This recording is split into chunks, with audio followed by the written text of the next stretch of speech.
জায়েদকে তিনি কাজের জন্য রেখে দিলেন। খাদিজার ঘরে বালক জায়েদ বড় হতে লাগলো। যখন হযরত খাদিজা রাদিয়াল্লাহু তাআলা আনহার সাথে মহানবী সাল্লাল্লাহু আলাইহি ওয়াসাল্লামের বিয়ে হলো, তখন খাদিজা বালক জায়েদকে স্বামীর খেদমতে নিয়োগ করলেন। জায়েদ হযরত খাদিজা রাদিয়াল্লাহু তাআলা আনহার কাছে মায়ের চেয়েও বেশি আদর, আর মহানবী সাল্লাল্লাহু আলাইহি ওয়াসাল্লামের কাছে পেলেন বাবার আদর।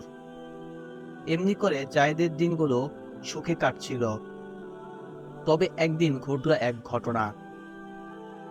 একদল হজ যাত্রী কাবা ঘর জিয়ারত করতে মক্কায় এলো। তাদের সাথে হযরত জায়েদের দেখা হলে যাত্রীদের একজন হযরত জায়েদকে চিনে ফেলেন। সে নিশ্চিত হলো এই বালক ইবনে হারেসার হারানো পুত্র জায়েদ।